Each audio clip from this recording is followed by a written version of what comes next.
sila-silanya. Kita pegang Pancasila. Ayo kita jaga untuk Indonesia. Bersatu dalam perbedaan. Pegang tangan dan berlari. Jadi kegiatan ini merupakan aksi nyata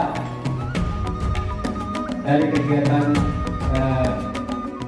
tabung guru penggerak Ibu Santi Valerie dengan saya Bebek Dodo. Sebelum kita memulai kita mengawali dengan lagu Indonesia Raya untuk kegiatan berjalan. Dan silakan untuk mulai. Sadarilah masa berganti, tantangan kan kita hadapi.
Dipersilakan duduk teman-teman. Baik, jadi hari ini kita akan mengadakan aksi nyata diseminasi budaya positif di SMA Negeri 1 Lampung Utara. Jadi adapun rentetan kegiatan yang akan kita lewati bersama pada hari ini, saya bacakan saja bahwa nanti akan dibawakan materi yang pertama oleh Ibu Valerie Sospetisio. Nanti setelahnya baru saya sendiri. Baik, sebelum kita memulai acara kita awali dengan doa agar kegiatan kita ini dapat benar-benar terlaksana dengan lancar dan hikmat. Saya persilakan Ibu Resi untuk memimpin doa.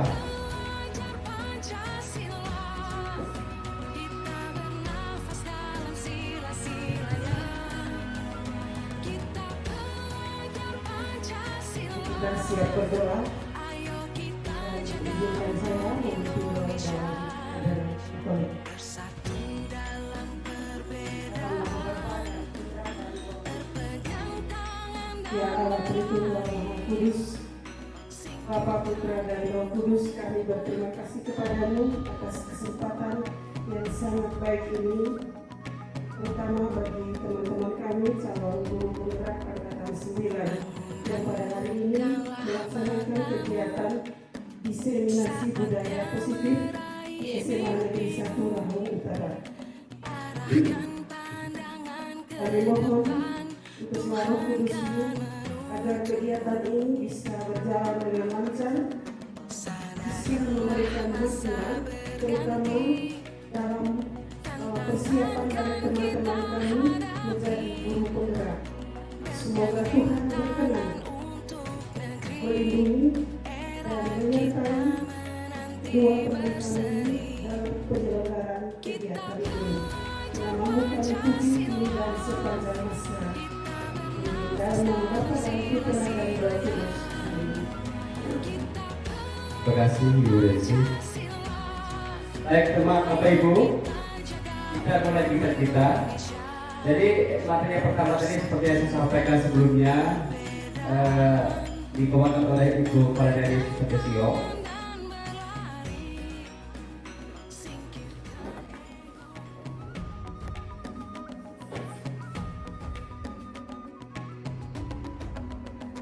Bangun dan bukalah matamu, saatnya meraih mimpimu. Arahkan pandangan ke depan, Tuhan kan menuntunmu. Baik, kami persilakan Ibu Santi untuk memaparkan materi yang pertama tentang diseminasi data budaya positif di SMA Sumatera Utara. Tetapi saya yakin agar kegiatan ini dapat berjalan lebih baik dan lebih fleksibel, ada ahlinya untuk memulai kegiatan ice breaking yang dibawakan oleh Ibu Santi sendiri. Saya persilakan Ibu Santi untuk memulai materinya, diawali dengan ice breakingnya. Terima kasih Pak Rudi. Jalan-jalan ke Burang jual laptop. Jangan lupa bawa air hangat. Selamat siang Bapak Ibu guru luar biasa dan hebat. Salam semangat di siang hari yang sangat menyenangkan. Nah Bapak Ibu, sebelum saya masuk ke pemaparan materinya, kita bermain dulu dengan angka. Jadi Bapak Ibu sudah pasti tahu ada bilangan ganjil, ada bilangan genap. Nah, permainannya begini. Saya akan membacakan penjumlahan atau pengurangan, kemudian Bapak Ibu yang menentukan hasilnya, apakah hasilnya genap atau ganjil. Kalau hasilnya genap, angkat tangan kiri. Tapi kalau hasilnya ganjil, angkat tangan kanan. Ini selain berkaitan dengan operasi dasar bilangan bulat, ini juga melatih konsentrasi. Oke, kita mulai saja. Siap? Hasilnya genap, angkat tangan kiri. Hasilnya ganjil, angkat tangan kanan. Oke, kita mulai. 1, 2, 3. 4 ditambah 16. 4 ditambah 16. Kakak Lesi. 4 tambah 16 itu 20. Hasilnya genap, jadi yang diangkat itu tangan kiri. Oke, sekarang 20 dikurangi 1. Nah ini baru tepat semua. 12 dikurangi 3. Oke, 12 kurang 3 itu 9. 9 bilangan ganjil, yang diangkat itu adalah tangan kanan. Terima kasih Bapak Ibu. Sekian saja. Semoga selalu sehat. Nah, yang pertama ini adalah penerapan budaya positif di sekolah. Budaya positif itu merupakan nilai-nilai keyakinan dan kebiasaan-kebiasaan di sekolah yang berpihak pada murid, agar murid dapat berkembang menjadi pribadi yang kritis, penuh hormat dan bertanggung jawab. Jadi pemahaman terhadap disiplin positif itu diperlukan. Kenapa? Karena kita sebagai guru itu diharapkan dapat menuntun murid untuk menjadi pribadi yang bertanggung jawab. Nah, bagaimana supaya kita bisa menerapkan budaya positif? Apa yang akan kita lakukan? Yang pertama itu adalah menerapkan disiplin positif. Yang pertama, disiplin positif. Disiplin maknanya itu bagaimana? Nah, menurut Ki Hajar Dewantara dengan Dayani Gosen, itu mengartikan disiplin sebagai bentuk kontrol diri, yaitu belajar untuk kontrol diri agar dapat mencapai suatu tujuan mulia. Tujuan mulia yang dimaksud itu mengacu pada nilai-nilai atau prinsip-prinsip yang dianut seseorang. Ini yang dinamakan dengan nilai kebajikan.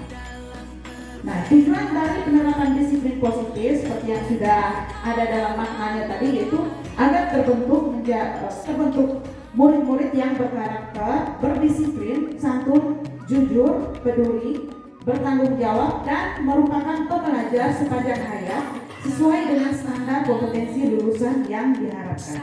Nah, dapat dikatakan kalau seseorang memiliki disiplin diri, berarti mereka bisa bertanggung jawab terhadap apa yang mereka dilakukan, apa yang mereka lakukan, karena mereka mendasarkan tindakannya itu pada nilai-nilai kebajikan. Seperti itu. Oke, nilai-nilai kebijakan. Sebelumnya, disiplin tadi itu kan seperti bentuk kontrol diri untuk mencapai suatu tujuan. Nah, tujuannya itu apa? Untuk mengacu pada nilai-nilai dari prinsip-prinsip yang dianut seseorang. Nah, nilai-nilai kebajikan universal itu berarti nilai-nilai kebajikan yang disepakati bersama. Nilai-nilai ini merupakan payung besar dari sikap dan perilaku kita, atau nilai-nilai ini mendasar merupakan fondasi kita berperilaku dasar dari setiap tindakan kita. Kemudian nilai-nilai kebajikan adalah sifat positif manusia. Menurut William Glasser, berdasarkan pada teori kontrolnya, menyatakan bahwa setiap perbuatan itu memiliki tujuan. Setiap tindakan kita itu pasti ada tujuannya. Dan selanjutnya, Diane dosen itu mengemukakan bahwa dengan mengaitkan nilai-nilai kebajikan yang diyakini seseorang, maka motivasi intrinsiknya akan terbangun, sehingga menggerakkan motivasi dari dalam untuk mencapai tujuan mulia yang diinginkan. Nah, kalau untuk setiap anak Indonesia, sudah pasti kita sebagai guru menginginkan nilai kebajikan yang sesuai dengan profil pelajar Pancasila. Nah, ada 6 dimensi profil pelajar Pancasila. Yang pertama itu beriman, bertakwa kepada Tuhan Yang Maha Esa dan berakhlak mulia. Yang kedua, mandiri. Yang ketiga, bernalar kritis. Yang keempat, berkebinekaan global. Yang kelima, bergotong royong, dan yang keenam itu bereaksi. Jadi sebagai guru kita diharapkan bisa mengarahkan anak-anak kita menuntun mereka menerapkan disiplin positif, salah satunya untuk apa? Supaya bisa mereka itu membentuk menjadi pribadi yang memiliki karakter profil pelajar Pancasila. Seperti itu. Yang berikut, supaya bisa menciptakan budaya positif di sekolah, selain tadi penerapan disiplin positif, yang kedua ini adalah teori motivasi, hukuman, dan penghargaan dan restitusi. Seperti apa penjelasannya? Kita lihat. Setiap orang itu memiliki alasan untuk tindakan yang dilakukannya. Ada tujuannya, ada alasannya. Nah, berkaitan dengan penerapan disiplin positif, ada 3 motivasi siswa kenapa sampai mereka mau menerapkan disiplin positif. Ada 3 motivasi. Yang pertama itu untuk menghindari ketidaknyamanan atau hukuman. Artinya apa? Mereka mengikuti aturan itu karena takut. Barangkali takut dapat hukuman dari guru, atau takut nanti diejek, kau dihukum guru karena kau tidak disiplin, seperti itu. Kemudian yang kedua, untuk mendapatkan imbalan atau penghargaan atau pujian dari orang lain.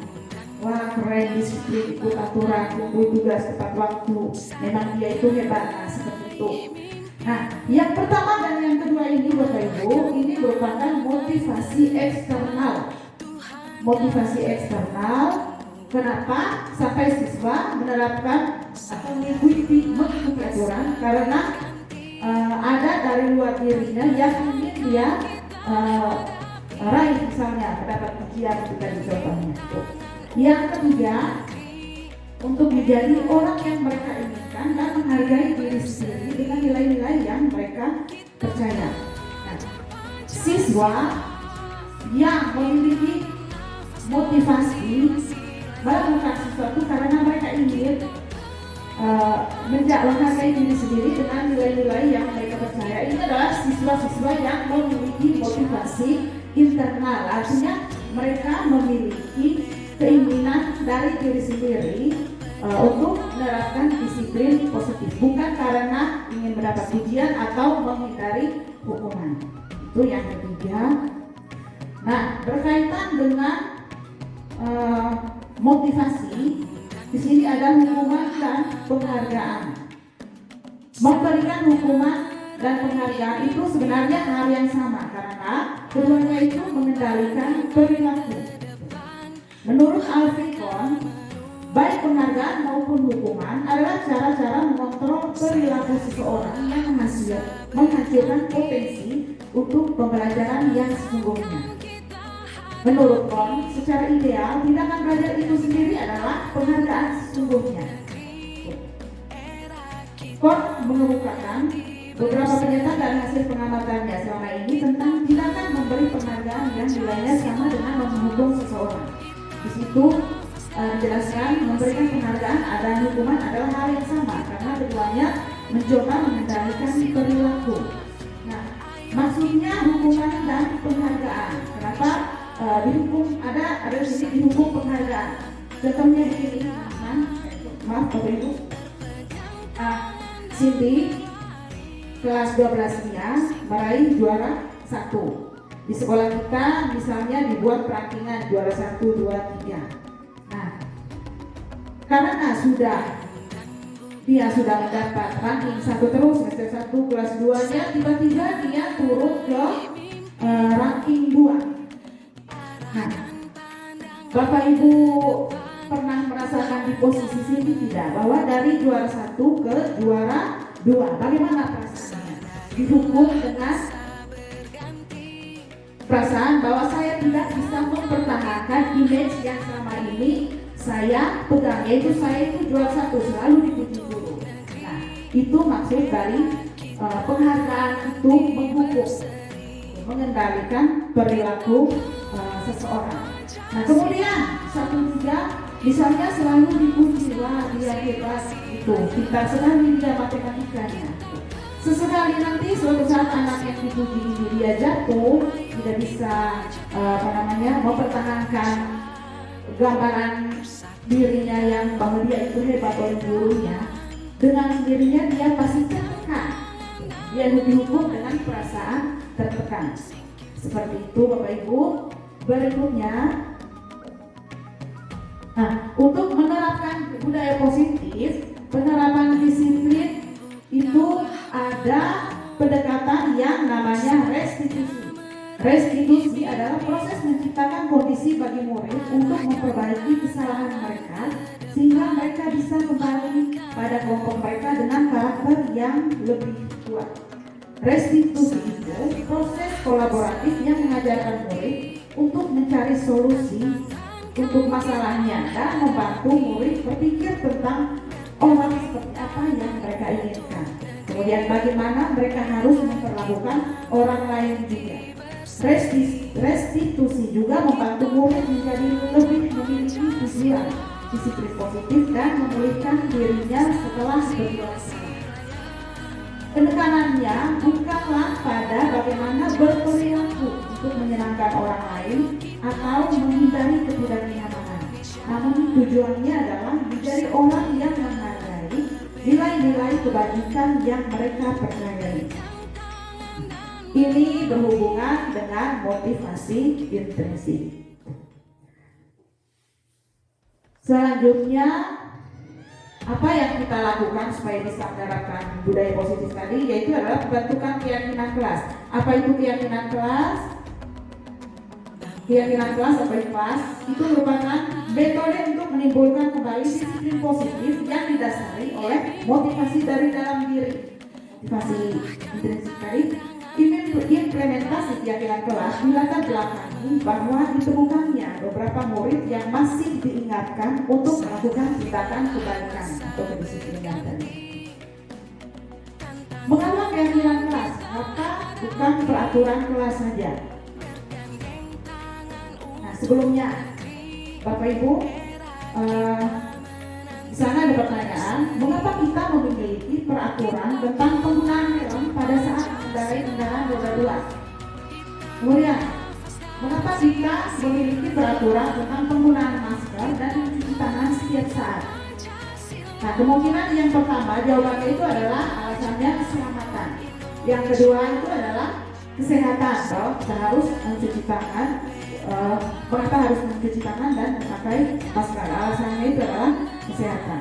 Nah, teman-teman, keselamatan dan kesehatan ini yang dikatakan dengan suatu keyakinan, meyakini bahwa memakai helm, menggunakan helm saat berkendaraan roda 2 itu untuk keselamatan. Sedangkan mencuci tangan, selalu mencuci tangan itu tentang kesehatan, berkaitan dengan kesehatan. Nah, nilai-nilai itu merupakan nilai-nilai kebajikan universal yang disepakati secara tersirat dan tersurat, lepas dari latar belakang suku, negara, bahasa maupun agama.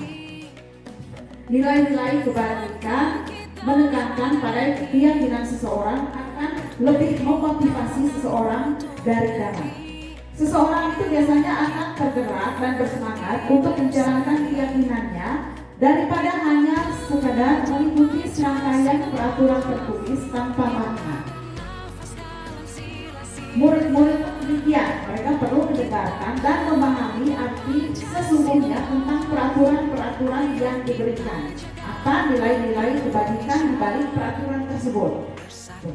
Maksudnya begini, kenapa sekolah melarang tidak boleh memakai make up berlebihan, misalnya seperti itu. Alasannya apa? Supaya jangan mengganggu konsentrasi belajar, salah satunya seperti itu. Nah, untuk keselamatan teman mata dan hati teman-teman di kelas seperti itu, daripada mengganggu konsentrasi belajar seperti itu. Nah, kemudian tujuan utamanya apa? Dan jadi tidak tertarik atau takut sehingga sekedar mengikuti serangkaian peraturan yang mengatur mereka tanpa memahami tujuan mulianya. Artinya di sini kita menerapkan keyakinan kelas itu kita menuntut murid supaya mereka menerapkannya itu memang berdasarkan adanya motivasi dari dalam diri mereka, bukan hanya sekedar takut dihukum atau sekedar hanya sudah ikut saja aturannya seperti ini, tidak seperti itu. Berikut contoh keyakinan kelas. Contohnya disiplin. Siswa atau anak-anak kita menginginkan disiplin dalam melaksanakan suatu tugas atau kegiatan kelas yang berkaitan dengan saling menghormati. Anak-anak menginginkan untuk dapat menjaga kerukunan, menghormati guru, saling menyayangi antar teman, menyayangi guru, bekerja sama dengan teman, saling menghargai dan membiasakan untuk senyum, sapa, salam, sopan dan santun. Kemudian bertanggung jawab, misalnya anak-anak juga menyepakati untuk dapat bertanggung jawab dalam melaksanakan segala kegiatan-kegiatan, baik itu kegiatan belajar maupun kegiatan lainnya di kelas. Yang berikutnya menjaga kebersihan, misalnya anak-anak menyepakati untuk dapat saling menjaga kebersihan diri, kelas dan lingkungan supaya tercipta suasana yang nyaman dan lingkungan belajar menjadi sehat. Terima kasih. Untuk selanjutnya saya serahkan kepada Pak Sri. Baik Bapak Ibu, kita tepuk tangan dulu untuk Ibu para siswa yang telah mendapatkan materi yang sangat luar biasa tentang budaya positif. Jadi kita ada kesempatan untuk diskusi nanti, tetapi mas kita berlanjut dengan materi yang kedua. Ya. Untuk materi yang kedua saya lanjutkan ya.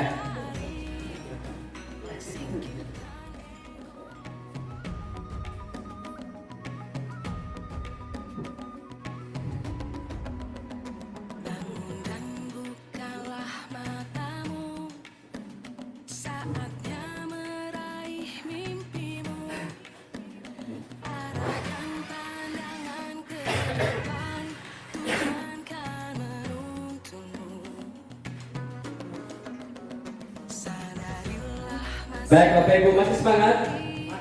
Masih. Ya. Bapak Ibu, kita masuk ke materi yang kedua. Yang pertama tentang kebutuhan dasar manusia. Ya. Apa saja pokok-pokok atau dasar dari kebutuhan manusia? Kita lihat ini. Menurut Dr. William Glaser, ada 5 kebutuhan dasar manusia. Yang pertama survival. Survival itu adalah bagaimana kita bisa bertahan hidup, berkaitan dengan makanan, berkaitan dengan sandang, berkaitan dengan papan. Nah, jadi yang pertama itu tentang survival. Jadi saya pikir kalau kita kaitkan dengan kebutuhan dasar peserta didik kita di sekolah, kira-kira menurut Bapak Ibu apa kebutuhan dasarnya didik kita di sekolah? Tentu saja bahwa mereka datang ke sini, ada di sini itu memiliki tujuan, ingin memenuhi sebuah kebutuhannya mereka. Di dalam sekolah, mereka pasti membutuhkan sesuatu. Dan tentu saja itulah merupakan kewajiban kita sebagai guru untuk memenuhi kebutuhan itu. Nah, yang kedua tentang love and belonging. Apa artinya usaha apa nih? Usaha love and belonging tentang tentang kasih sayang dan rasa cinta atau rasa berterima di tempatnya dia berada. Nah, kita tahu bahwa siswa itu bersumber atau berasal dari berbagai latar, berasal dari berbagai variasi yang mereka miliki. Nah, oleh karena itu mereka ada di sini di sekolah kita, itu mereka tidak hanya untuk memenuhi kebutuhan yang pertama tentang pengetahuan mereka, tetapi mereka itu membutuhkan hal yang lain pula, yaitu tentang kasih sayang. Nah, tugas kita sebagai seorang guru, kita harus melihat bahwa secara psikologis siswa ini memiliki perasaan untuk disayangi, untuk dikasihi oleh orang lain. Nah, kita sebagai guru tentu saja harus memberikan kasih sayang itu dengan cara apapun, sehingga dia merasa bahwa dia itu disayang sama gurunya. Oleh karena dia merasa bahwa dia bisa merasakan kecintaan itu, sehingga aktivitas yang dibutuhkan di dalam pembelajaran itu bisa menjadi baik. Itu berkaitan dengan love and belonging. Yang ketiga, freedom, kebebasan. Ya. Kita tahu bahwa di kurikulum Merdeka sekarang ini diutamakan pembelajaran tentang kebebasan, kemerdekaan. Jadi kita sebagai seorang guru harus tahu bahwa belajar itu adalah bagian dari sesuatu yang memerlukan kebebasan untuk siswa. Siswa itu jangan dicekam, jangan diberikan paksaan. Biarkan dia bebas untuk mengeluarkan atau mengekspresikan potensinya agar dia bakatnya bisa tercapai. Nah, tugas kita sebagai guru itu mengontrol, luangkan waktunya untuk dia, untuk meluapkan kebebasannya berekspresi dan hal yang lainnya yang berkaitan dengan hak asasinya. Itu tentang kebebasan. Lalu fun itu adalah kesenangan. Siswa juga tahu bahwa dia ada di sekolah untuk mendapatkan pengetahuan, tapi dia membutuhkan sesuatu yang sifatnya lucu, memenuhi hasrat pribadinya, memenuhi hasrat psikologisnya agar dia senang. Contohnya begini, dia tahu bahwa yang dilakukan salah, tetapi sesungguhnya dia itu ingin mendapatkan hiburan supaya ada yang menertawakan. Misalnya contoh, saya perlihatkan salah satu video. Ini salah satu video, saya perlihatkan salah satu video.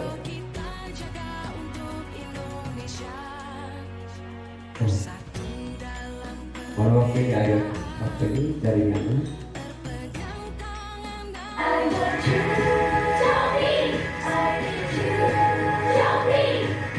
Ini bukan premium ini.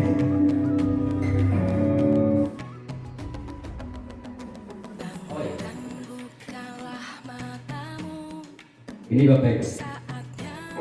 Cerita tentang masa lalu itu rasanya malas sekali anak-anak. Akhirnya kehidupan itu udah pernah ibu rasakan semuanya.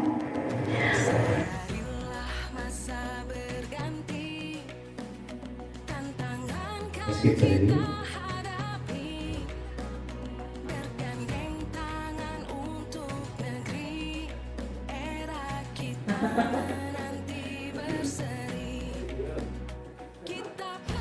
Sampai mana ya?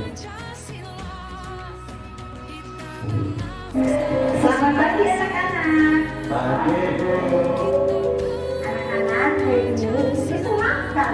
Kok bisa Bu? Iya bisa lah, soalnya kan hari ini ulang tahun. Wah selamat ya Bu. Terima kasih Omen. Ngomong-ngomong itu dapat orang mana ya? Ibu kan ulang tahun, Omen bukan mau nikah. Syukurlah Bu kalau Ibu belum ada rencana untuk menikah. Hatiku jadi senang Bu. Omen orang kampungnya dada aja. Anak-anak, hari ini kan ibu ulang tahun. Kira-kira di antara kalian ada yang tahu nggak umur ibu sekarang itu berapa? Ayo, ada yang bisa jawab nggak?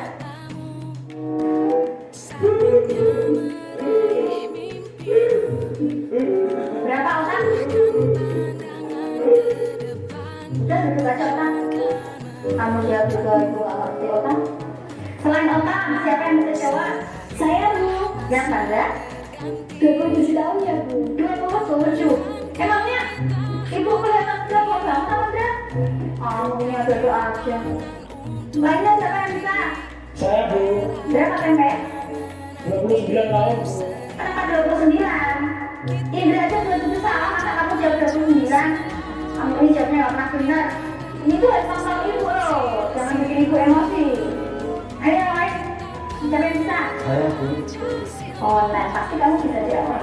Aku yakin 30 tahun Bu. 30? 27 salah, 29 salah, masa dia 30? Emang ibu udah kelihatan tua? Hah? Kamu ini sama aja kayak Indra sama tempe. Nih, aku kasih tahu ya umurku berapa.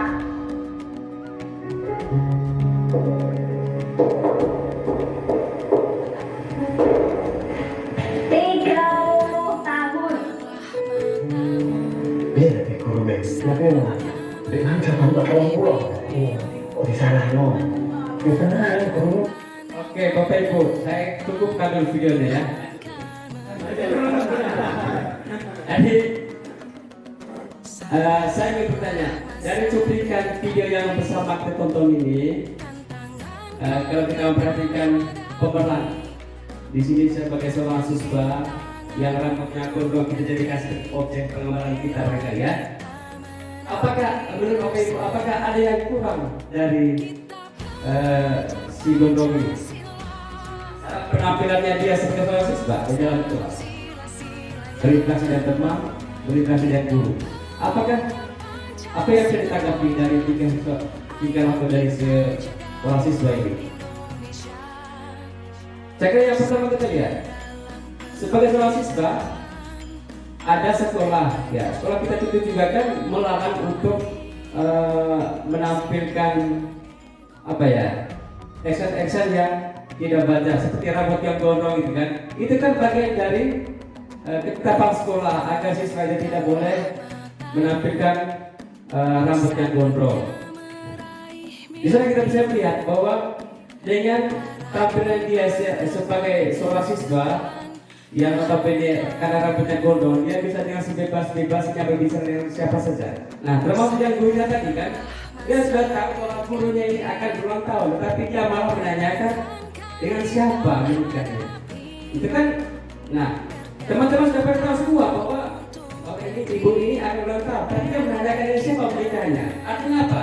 Di sini kita lihat nilai yang ada di dalamnya bahwa siswa yang sebetulnya maunya apa, ya kan? Tentu dia menginginkan sebuah apa tadi seperti yang diterangkan ini. Iya, benar. Jadi dia ingin mendapatkan kesenangan bahwa dia mau orang itu menertawakan dia, merasa bahwa dia itu ada itu sekali nih. Itulah bagian dari kebutuhan seorang siswa di dalam pendidikan kita ini. Lalu yang terakhir tentang power atau kekuasaan. Jadi di mana-mana di Indonesia, lebih khususkan di sekolah kita, tentu saja kita melihat banyak siswa yang bertingkah aneh dengan banyak alasan. Yang pertama, ingin mendapatkan pujian, ingin merasa dia itu hebat. Setiap kelas kita pasti kita melihat ada siswa tertentu yang merasa bahwa dia itu sangat akal saja. Jadi kita itu bisa melihat hal sementara bahwa itu merupakan bagian dari kebutuhan dasar siswa di dalam pembelajarannya di sekolah. Kita lanjut. Oke. Nah, yang pertama lihat kebutuhan siswa ya. Ini jadi kebutuhan bertahan hidup yang bersifat fisiologis, misalnya kesehatan, rumah, makanan. Kemudian biologi, saya pikir Bapak Ibu bisa membaca ini. Tidak, materinya akan nanti saya bagikan. Oke. Lalu yang kedua tentang restitusi dan 5 posisi kontrol kita sebagai seorang pendidik. Jadi Bapak Ibu, kita tentu saja sudah mengalami semua hal ini. Jadi kita ingin tunjukkan kepada siapa 5 poin ini tentang penghukum sebagai seorang penghukum, sebagai pembuat merasa bersalah, sebagai teman, sebagai pemantau, manajer. Nah ini kita harus kaitkan dengan siswa kita. Bagaimana kita mengelola siswa kita agar dia bisa menjalankan kesehariannya dengan harapan kita sebagai pendidik. Kita berada pada posisi penghukum, di mana ketika siswa melakukan kesalahan, melakukan hal-hal yang menjadi sesuatu yang tidak diinginkan di sekolah, nah kita memberikan dia sebuah sanksi berupa hukuman. Nah ini dikaitkan dengan hukuman fisik, tentu saja. Ya, sering kita lakukan. Dan bahkan saya sendiri merasa bahwa hal itu perlu kita ubah. Dan dalam kurikulum Merdeka sekarang ini, sesungguhnya hal itu mesti dihentikan, di stop. Tidak boleh. Penghukuman kepada siswa berkaitan dengan fisik itu dilarang. Berikan dia kebebasan, berikan dia kesempatan untuk merasakan kesenangan di dalam pembelajarannya. Jadi dia itu semacam dia kan sebagai objek kita, sasaran kita, perhatian kita. Tetapi dia juga punya kewajiban, punya hak untuk menjadi subjek, untuk bertindak, melampiaskan segala kebutuhannya. Jadi diharapkan kita itu jangan menjadikan sebagai siswa itu sebagai objek yang harus diapakan oleh kita. Dan itu tidak boleh Bapak Ibu. Lalu yang kedua, membuat merasa bersalah. Nah terkadang kita begini, ketika kita melihat siswa melanggar sebuah perintah kita, melanggar apa yang kita perintahkan, dan dia tidak mengerjakan misalnya tugas, katakanlah tugas. Kalau kita mencari tahu atau mengidentifikasi siswa ini mengapa tidak membuat tugas, lalu dengan cara kita sendiri merayu dia. Misalnya dengan bilang ke bahasa ya, kenapa tidak membuat tugas? Aduh kamu ini. Dan kasihan, sudah berkali-kali kan saya ketemu kamu, kan capek juga soalnya. Tadi dengan bahasa-bahasa kita seperti itu membuat siswa itu merasa bersalah. Artinya dia merasa dirinya itu saya, aduh kasihan ibu saya ya. Dan dengan perasaannya seperti itu, dia bisa terbebani hatinya, tidak memiliki kebebasan. Jadi dia merasa bersalah pada prinsipnya. Lalu sebagai teman, nah di sini, ini sudah ada teman. Dari guru pada posisi sini tidak menyakiti murid, namun akan tetap berupaya mengontrol murid melalui persuasi. Posisi teman pada guru negatif atau positif. Positif di sini berupa hubungan baik yang terjalin antara guru dan murid. Ini Bapak Ibu boleh dibacakan mungkin contoh. Bagaimana seorang guru menjadikan murid itu merasa sebagai seorang teman. Seperti apa bahasa kita? Ini ada contoh. Ibu sangat kecewa sekali dengan kamu. Berapa kali Bapak harus memberitahu kamu ya? Gimana coba? Kalau orang tuamu tahu kamu berbuat begini, bagaimana? Di posisi ini kita memiliki penilaian diri yang perlu tentang diri mereka. Jadi Jadi posisi kita sebagai seorang guru dengan posisi dia sebagai seorang siswa, ketika misalnya kalau kita sudah menganggap dia sebagai seorang teman, ketika dia melakukan perbuatan yang sama di hari akan datang. Jadi seakan-akan kita itu kalau kita di posisi sebagai teman, kita itu punya kewajiban untuk mengontrol terus, ya kan? Mengontrol dia. Jadi dia juga selalu beranggapan bahwa saya akan tetap dikontrol. Jadi di mana kebebasan siswa itu sendiri? Tentu saja siswa itu harus berbuat semaunya, artinya bisa mengungkapkan semua perasaannya, mengungkapkan semua apa yang ada di hatinya untuk dipraktikkan, untuk diungkapkan dalam kesehariannya di sekolah. Nah, apa yang terjadi ketika siswa kita disediakan sebagai teman kita? Nah, kita lihat. Jadi murid akan merasa senang dan akrab dengan guru. Ini termasuk dampak yang positif. Hanya saja di sisi negatif, murid menjadi tergantung pada guru tersebut. Jadi bila ada masalah, dia merasa bisa mengandalkan gurunya tersebut untuk membantunya, itu kan? Nah, ketika kita merasa bahwa siswa merasa kita sebagai temannya, dia selalu bergantung kepada kita. Jadi ketika ada rasa ketergantungan, maka tidak ada kemauan sendiri untuk berinisiasi, untuk melakukan sebuah inovasi. Jadi kita tidak boleh melakukan hal yang seperti ini. Jadi biarkan dia memiliki rasa percaya diri untuk bisa beraktivitas sesuai dengan harapannya sendiri. Kemudian sebagai pemantau. Jadi pemantau berarti mengawasi. Pada saat kita mengawasi, kita bertanggung jawab atas perilaku orang yang bisa kita awasi. Jadi posisi pemantau berdasarkan pada peraturan dan konsekuensi. Dengan menggunakan sanksi atau konsekuensi, kita dapat memisahkan hubungan pribadi kita dengan murid sebagai seorang yang menjalankan posisi pemantau. Jadi, begini maksudnya Bapak Ibu. Kalau kita menganggap diri kita sebagai pemantau terus, tentu saja punya alasan kita. Mengapa harus dipantau? Nah, kata pantauan itu bersumber dari prinsip bahwa kita sudah menetapkan sebuah peraturan. Ketika peraturan itu dilanggar, maka pasti ada konsekuensi, ada sanksi diberikan. Sanksi inilah yang sudah kita sepakati bersama. Nah, guru seakan-akan hanya pekerjaannya hanya untuk memantau terus, dan pekerjaan lain kan? Dan di sini banyak kejadian yang memposisikan seorang pendidik kita sebagai seorang pemantau. Tidak, bagaimana bahasanya ketika kita menjadikan kita sebagai pemantau siswa sendiri. Misalnya ada pertanyaan tentang peraturan ya. Peraturan apa? Apa yang telah kamu lakukan? Kemudian sanksi atau konsekuensinya apa?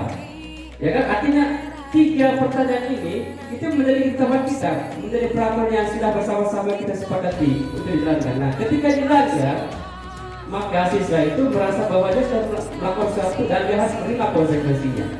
Misalnya begini, ketika siswa datang terlambat 10 menit sebelum jam pembelajaran, sesudah 10 menit sesudah jam baru dia datang. Nah, dia sudah tahu bahwa saya akan mendapatkan sanksi ini menuntut barangkali. Ketika dia merasa bahwa dia itu harus menjalankan sanksi itu hanya menuntut berapa menit kemudian, ya balik bebas saya. Nah, dia akan terus melakukan hal yang sama karena dia sudah tahu rasakan, dia sudah merasakan hanya segini sakitnya. Itu ketika guru itu merasa bahwa dia itu sebagai seorang pemantau.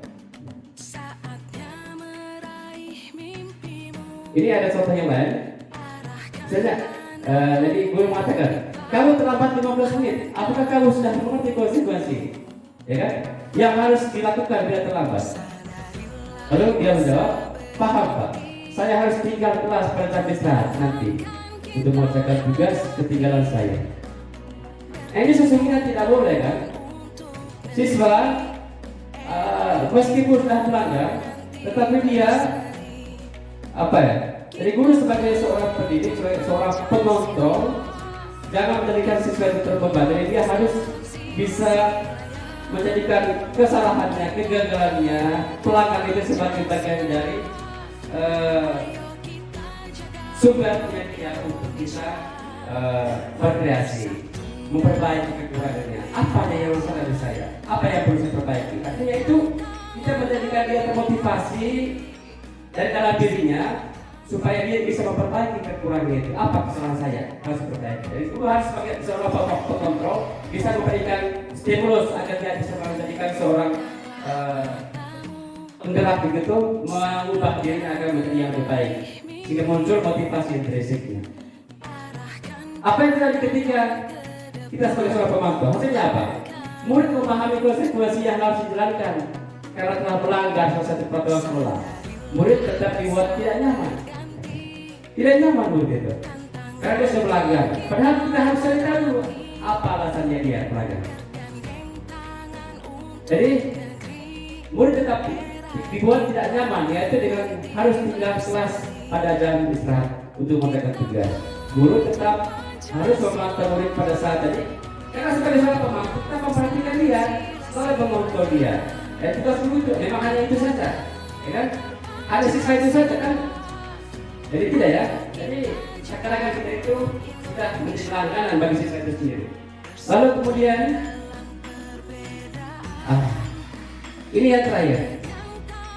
Nah, dari berapa poin yang sudah tadi, yang pertama sebagai penghukum, yang kedua pembuat merasa bersalah, lalu teman dan ada pemantau.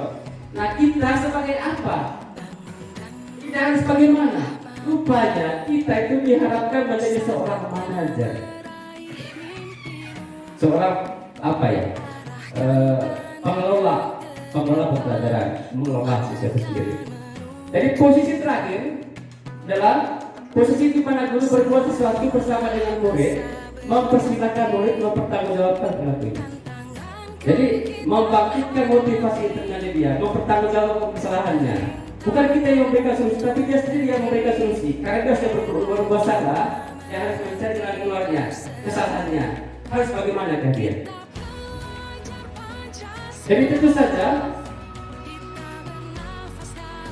posisi kita sebagai seorang guru, sebagai seorang manajer harus memiliki prinsip bahwa kita sudah membuat sebuah keyakinan kelas, keyakinan sekolah. Nah, kita harus menanyakan ke dia bahwa kita sudah menyepakati keyakinan sekolah, keyakinan kelas, bisa kita melakukan kesalahan. Kita tanyakan apa yang kita yakini, apa yang telah kita sepakati bersama. Jadi bahasa yang lain, apakah kamu meyakininya? Ya kan? Jika kamu meyakininya, apakah kamu bersedia memperbaiki? Itulah ciri-ciri atau konsep pertanyaan yang harus muncul dalam diri seorang guru sebagai seorang manajer atau seorang pendidik. Kemudian, jika kamu memperbaiki ini, hal ini menunjukkan apa tentang dirimu. Kemudian, apa rencana kamu untuk memperbaiki diri? Tapi kita mengolah potensinya yang ada, bukan kita yang memberikan solusi untuk memecahkan masalah, tapi dia sendiri. Dia mengajukan berbagai pertanyaan dan bisa membangkitkan membangkitkan motivasinya dia untuk menyelesaikan masalahnya sendiri. Kemudian, jadi tugas remaja bukan untuk mengatur ya, fokusnya pada murid, bukan untuk membahagiakan guru atau orang tua. Murid sudah mengetahui adanya suatu masalah dan sesuatu perlu terjadi. Bila guru mengambil posisi pemantau, guru akan melihat apa konsekuensinya pada peraturan itu. Namun pada posisi manajer, guru akan mengembalikan tanggung jawab pada murid untuk mencari jalan keluar permasalahannya, tentu dengan bimbingan seperti itu. Jadi kita punya tugas itu, agar masalah yang dilakukan pelanggaran yang dibuat itu bisa diatasi sendiri, membangkitkan motivasi internalnya agar dia menyelesaikan masalahnya sendiri, bukan kita sendiri, bukan kita sebagai seorang guru. Jadi itulah posisi kita sebagai seorang manajer. Yang terakhir adalah segitiga institusi. Seperti apa segitiga institusi? Ada, mungkin Bapak Guru bisa baca. Kita sebagai seorang guru untuk menyelesaikan persoalan siswa, ada 3 langkah yang harus kita lewati bersama. Yang harus kita lewati ya, bahwa untuk menyelesaikan masalah siswa, apa saja yang harus kita ikuti. Jadi itu saja pertama dulu, stabilkan identitas diri. Dengan bahasa begini, misalnya kita pakai ya. Kamu siapa? Setelah kamu tahu bapak kamu siapa, kamu harus berbuat apa? Mencarikan identitas, menstabilkan identitasnya. Kemudian tentang validasi tindakan yang salah. Ketika mengetahui bahwa siswa itu sudah berbuat salah, jadi kita harus memberikan pengontrol tentang kesalahan itu sendiri. Misalnya kita mengajukan pertanyaan ke dia. Ini ada satu contoh Bapak Ibu. Ada contoh. Ya. Ini tadi master identitas. Kita bisa mengutarakan bahasa begini ke dia. Tidak apa bersalah. Kan semua manusia pasti bersalah. Saya juga bersalah. Semua orang pasti bersalah. Tidak apa-apa. Kesalahan itu merupakan sikap bahkan sebuah kesalahan. Bisa diperbaiki. Saya memperbaiki diri kita sendiri. Kemudian kita juga bisa mengajukan tidak ada manusia yang sempurna. Saya juga pernah melakukan hal seperti itu. Kita bisa menyelesaikan ini. Jadi Bapak Ibu tidak tertarik materi siapa yang salah, tetapi Bapak Ibu ingin mencari solusi permasalahan ini. Jadi kita jangan berfokus pada masalahnya dia, tetapi kita menganggap bahwa kesalahan yang merupakan hal yang biasa. Dan soal itu harus perbaiki. Saya memperbaiki tentunya sendiri. Ya, yang kedua tadi validasi tindakan yang salah. Biasanya kita ketika kita berhadapan yang sesuai bermasalah, biasanya kita mengajukan pertanyaan begini. Padahal kamu bisa melakukannya. Yang kebutuhan kita dari ini kan, misalnya begini. Ketika seorang siswa menjadi beban perundungan, ya kan? Kalau siswa ini melakukan ya, dengan guru melaporkan perundungan itu. Seorang guru tidak membela serta-merta si korban perundungan, juga tidak membela serta-merta siapa yang pelakunya, tapi dia memberikan kontrol, menanyakan ke dia. Jadi ketika kita berhadapan dengan siapa pelakunya, kita menanyakan ke dia, kira-kira mengapa kamu melakukan hal itu? Itu tidak boleh. Itu bahasa yang bisa dipakai. Tetapi kita menanyakan ke dia, mengapa kamu melakukan hal itu? Itu kamu punya alasan. Kalau saya sendiri menyampaikan alasannya. Karena kita tahu bahwa setiap orang yang bertindak berperilaku itu punya alasan. Bisa melanggar pasti punya alasannya. Ya, kita menanyakan ke dia, kenapa kamu melakukannya? Dia berikan alasannya. Oh begitu ya. Ya memang ya.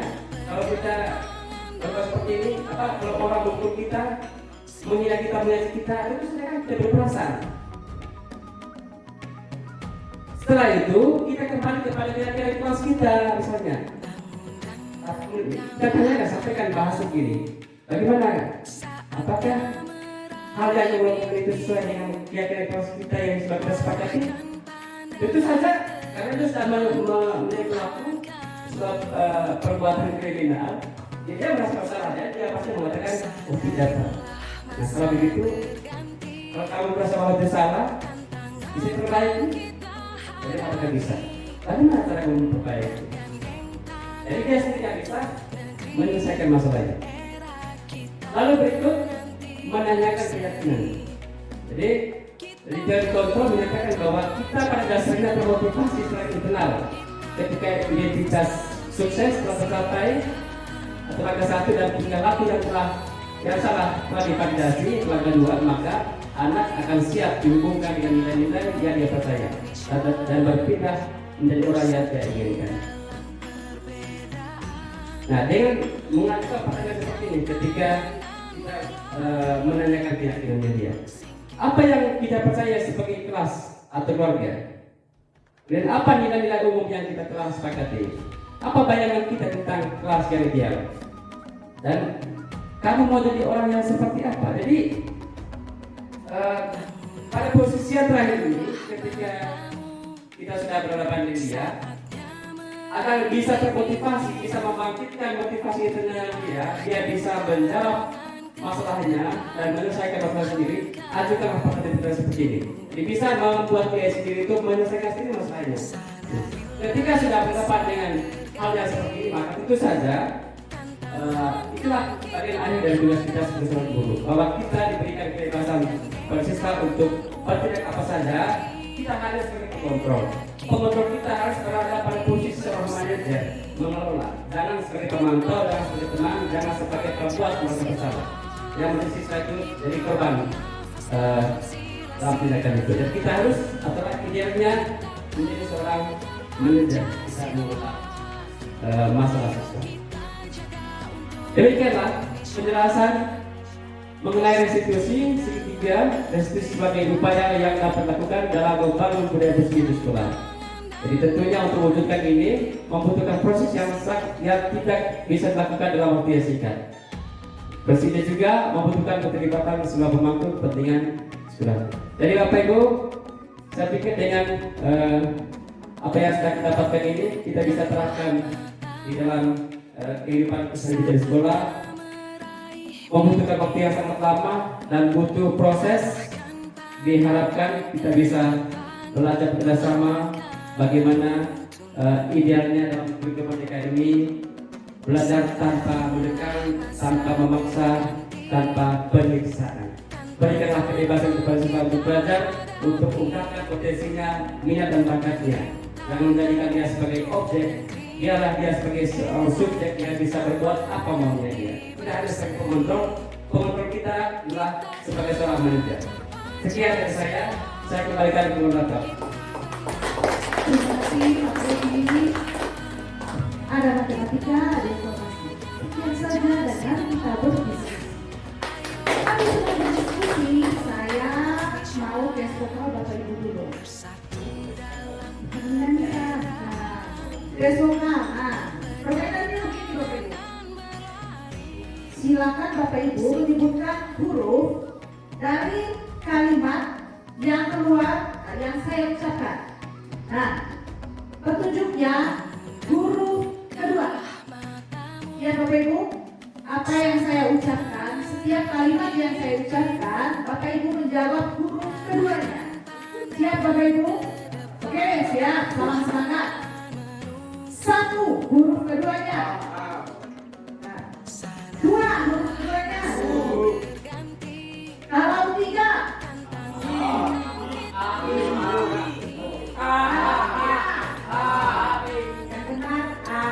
kenapa? Tadi kan petunjuknya huruf kedua yang saya ucapkan.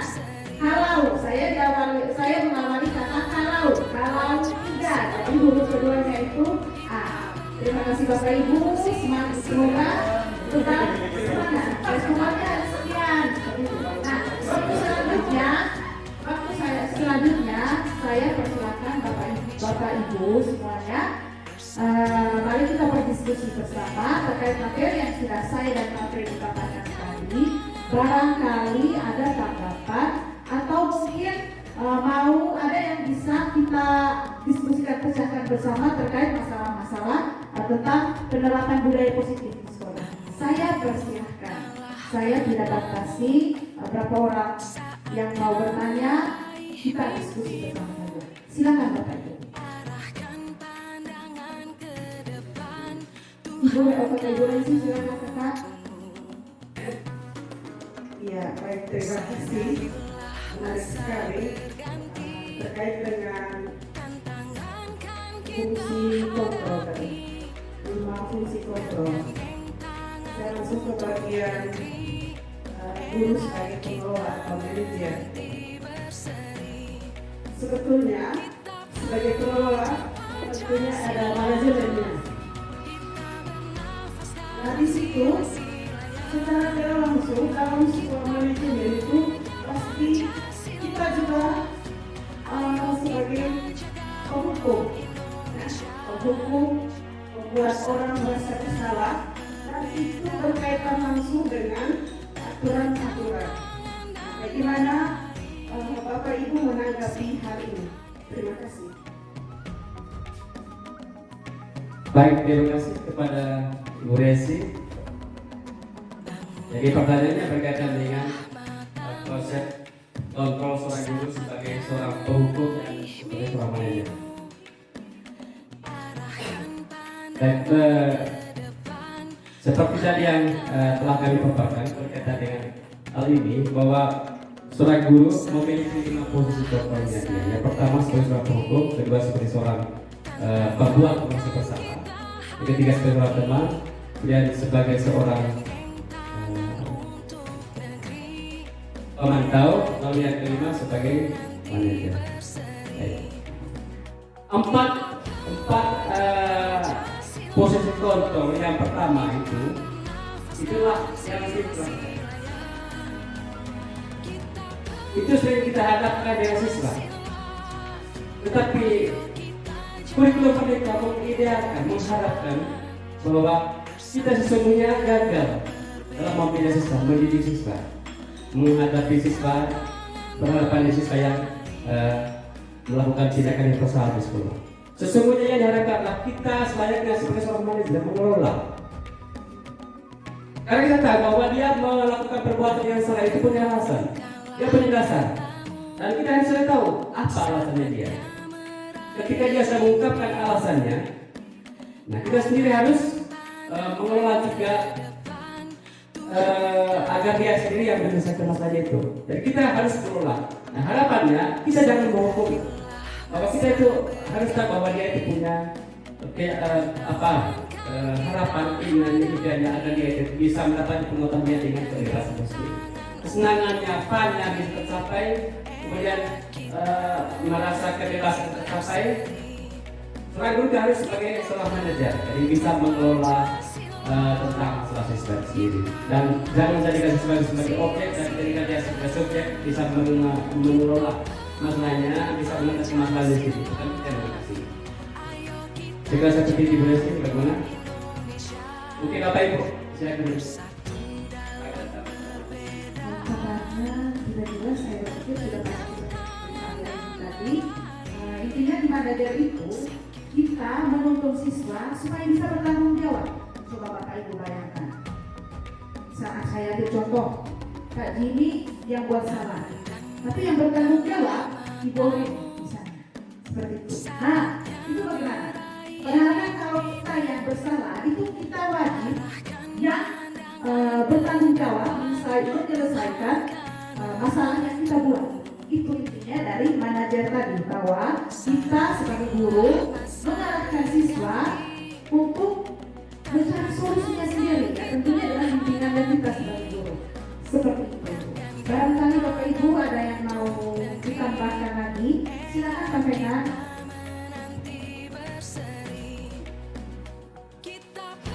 Baik, terima kasih Bu. Mohon maaf kalau salah. Kalau saya tidak salah mendengar, kebetulan tadi saya di luar. Tadi berbicara tentang mendukung dan mengapresiasi bersama. Salah satunya itu memberi juara, mengapresiasi kepada anak yang misalnya itu yang prestasi. Saya berpikir begini. Kalau kita tidak mengapresiasi anak yang misalnya menjawab benar di dalam kelas saat diskusi, kita beri apresiasi, apakah itu menjadi hukuman? Saya rasa tidak. Itu motivasi supaya dia bisa terus berkembang, supaya dia bisa terus belajar dan teman yang lain bisa belajar dari dia. Saya harus bisa seperti dia. Saya berpikir tidak sama itu hukuman dengan motivasi. Kalau memang Ustaz Dulu mengatakan bahwa itu sama, maka apa yang harus kita lakukan kepada anak yang bisa menjawab itu dalam diskusi itu? Maka apa yang harus kita lakukan? Baik, terima kasih. Saya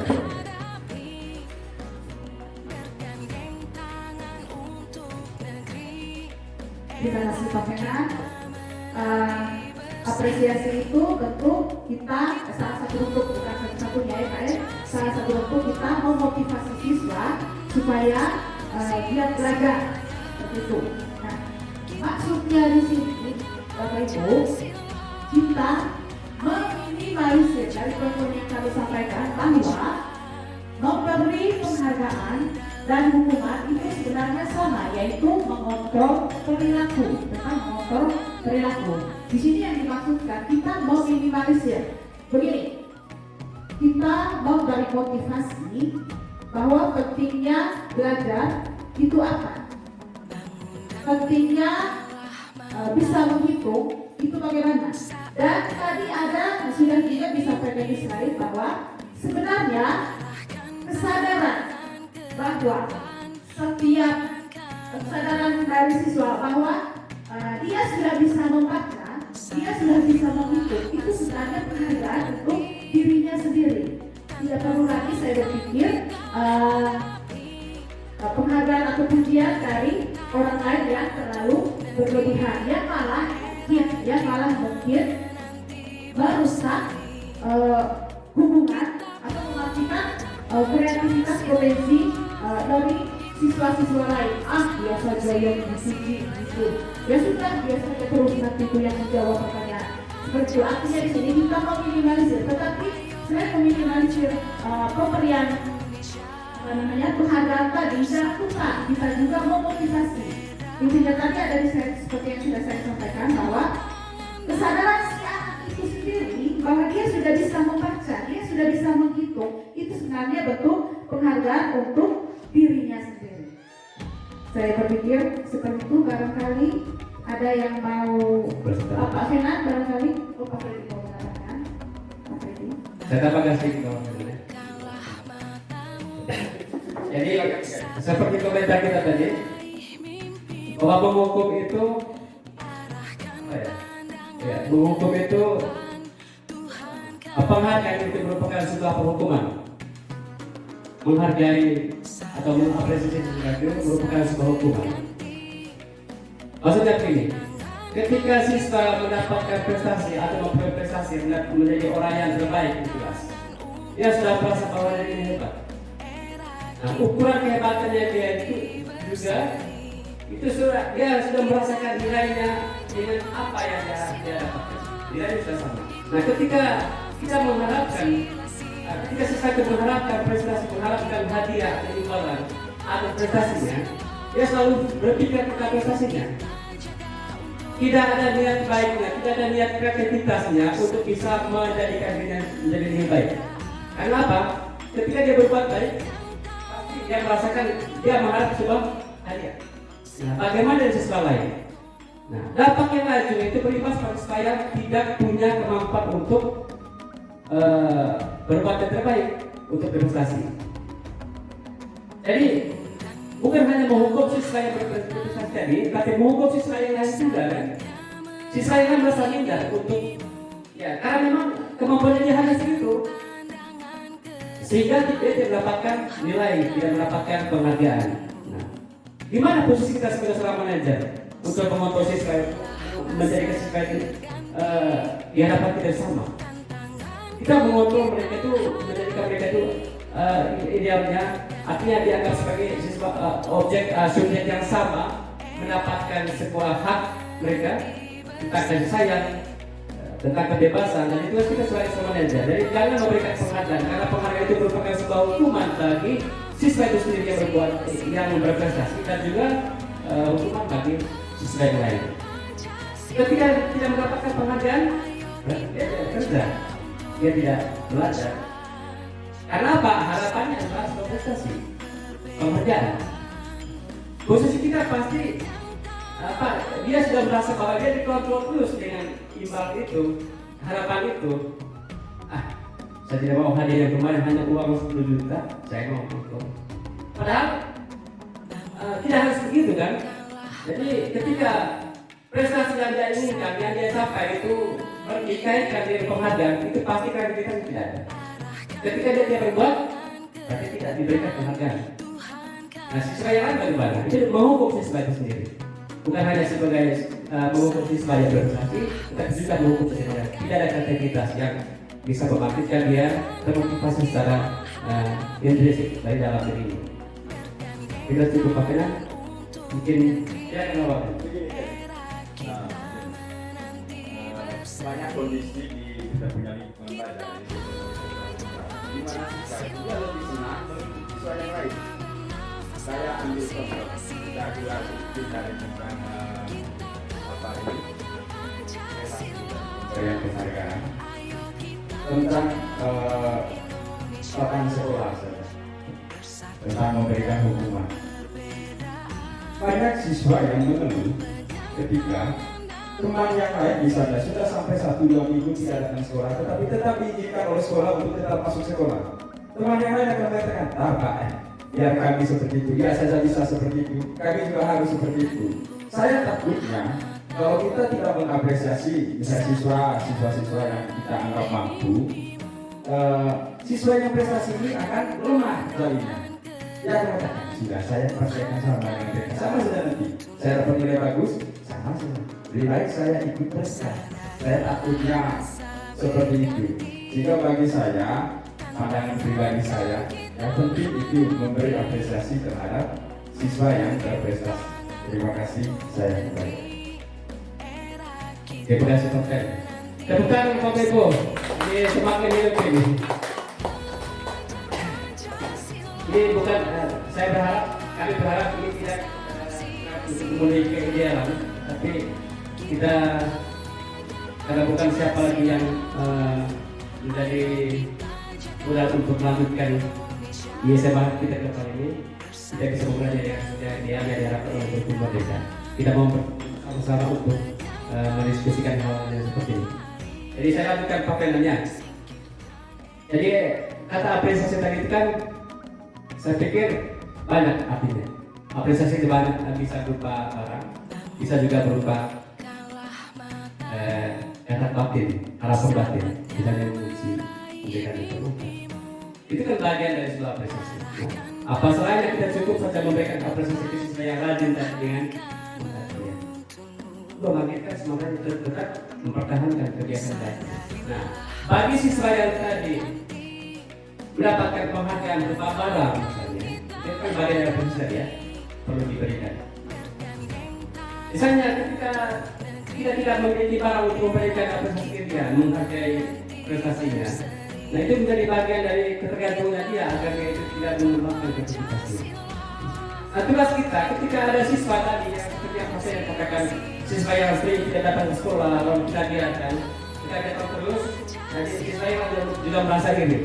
Nah, sampai ini tugas kita sebagai seorang guru mencari tahu identitasnya, mencari tahu apa alasannya dia. Tugas kita ini sebagai penonton dan publisitas dari seorang dia. Jangan biarkan siswa yang melanggar atau berbuat salah itu dirasa bahwa dia itu sebetulnya tidak bisa berbuat apa-apa. Ya sebetulnya bisa, tapi kita sebagai pengelola bisa mencari tahu, dan sebagai pengelola juga bisa memberikan pertanyaan-pertanyaan, memberikan respon dari kita untuk bisa membangkitkan apa solusi untuk menyelesaikan masalah itu sendiri. Mengapa dia tidak hadir?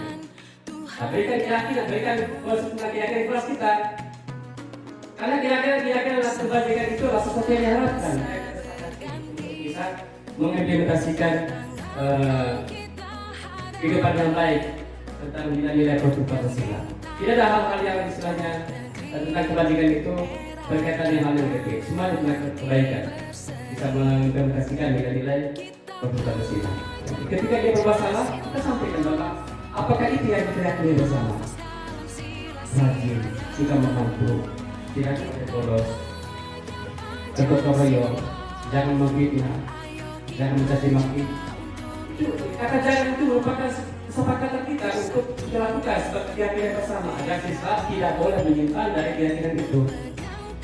Jangan malas, itu kan keyakinan kita, jangan malas ke sekolah. Ketika dia melanggar keyakinan bersama itu karena keyakinan atau malas. Apakah kemalasanmu bisa membuat kamu menjadi orang yang hebat? Sukses. Tanyakan dia sendiri, dia pasti menjawab.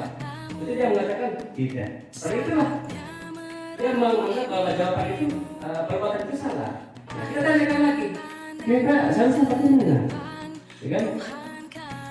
Ya tidak jawab lagi. Harus rajin, mantap.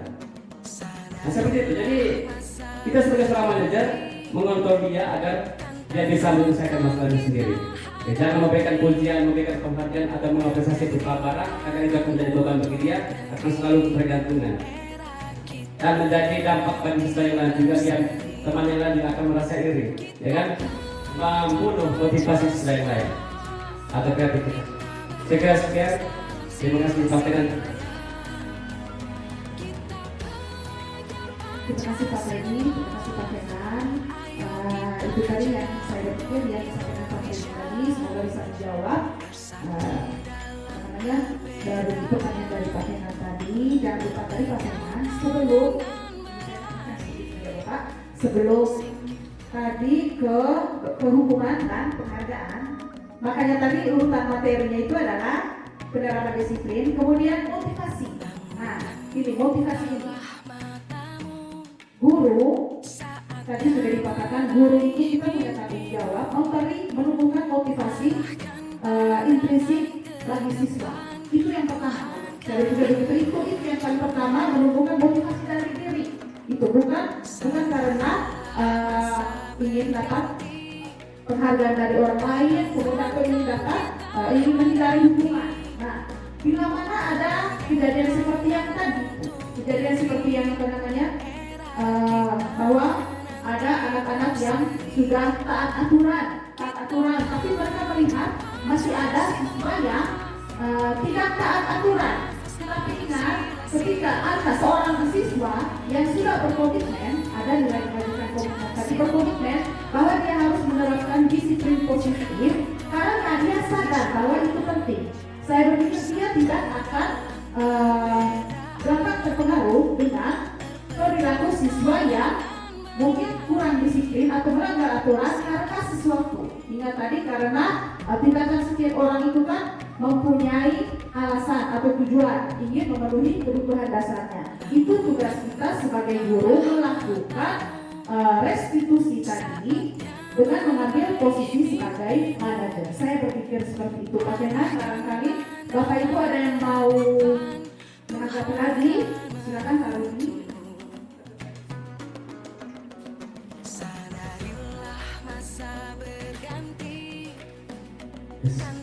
Baik, terima kasih banyak kepada Pak dan juga Bu Sakti. Dari tadi mungkin saya mengapresiasi saja tentang balik yang saya berikan karena tadi materinya sangat berat. Mungkin itu juga yang dirasakan. Jadi tadi terkait Pak Fena dengan Bapak dan Bu Sakti juga membuka pimpinan kami juga, saya sangat sekali.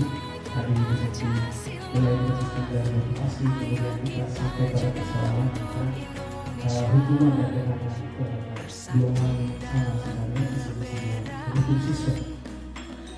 Dan terus terang saya selama ini memang dalam kelas yang seperti itu saya sering memuji siswa secara berlebihan seperti yang dijelaskan oleh Bu Santi. Ternyata secara tidak langsung saya juga menghukum siswa yang lain seperti itu. Kemudian saya juga punya pengalaman juga. Ketika di SD, saya sering dipuji dan ketika membuat saya dari kelas 1. Nah, ketika saya masuk di SMP, saya masuk di seminari di SMP. Sampai di seminari saya mendapat situasi yang berbeda. Di seminari saya punya banyak saingan, sehingga saya jarang dipuji. Nah, ternyata pujian yang selama ini saya terima di SMP itu, contoh pada di SD, saya jarang dipuji di SMP, jadi saya ingin masih belajar. Artinya Bapak Ibu, bagaimana saya tergantung pada eksternal. Saya tergantung pada pujian. Ketika tidak dipuji, saya tidak akan berbuat sesuatu yang ideal. Karena kebergantungan itu sampai dengan saat ini mungkin ketika saya diberi materi tentang penghargaan dan hukuman ini, mungkin saya tidak punya posisi. Oh, ternyata saya seperti ini, sehingga saya tidak maksimal melakukan sesuatu karena memang dulunya saya biasa dipuji. Kalau tidak ada pujian, saya tidak akan berbuat secara maksimal dan sesuatu yang ideal. Mungkin itu nanti yang akan saya rubah juga ke depannya. Saya juga kasihan kepada anak-anak di kelas karena selama ini saya sering puji anak-anak kita, ternyata itu membuat minder anak-anak yang kita dan mungkin nanti akibatnya nanti buruk kepada anak-anak yang kita tersebut ketika mereka masuk kuliah. Mungkin siapa tahu di kuliah nanti kan mereka punya banyak saingan juga, mungkin juga jarang dipuji. Dan terkait persoalan yang tadi yang Pak Fena katakan, saya juga setuju dengan Pak Fena. Seperti misalnya tadi, apakah kita tidak perlukan memberikan pujian? Saya pikir perlu, asal dari berlebihan. Kemudian yang berkaitan dengan tadi ada siswa yang rajin dan siswa yang terlambat. Tadi kan kita sudah ada materi fisik kontrol, kemudian ada restitusi juga. Mungkin sebaiknya daripada kita memilih siswa yang terlambat, siswa yang rajin, siswa yang waktu siswa yang terlambat, lebih baik kita menceritakan saja mungkin tadi yang sebenarnya sudah restitusi dengan, kalau saya tidak salah dengan 3 tahapan tadi. Mungkin itu sedikit bukan baik dari saya, selebihnya saya mengapresiasi apa yang sudah dijelaskan oleh teman-teman. Terima kasih. Terima kasih kepada Pak Rudi yang telah memberikan umpan baliknya. Dianggap bahwa apa yang kami paparkan ini bisa diterima dan mudah-mudahan bisa kita dan dalam kehidupan kita di sekolah.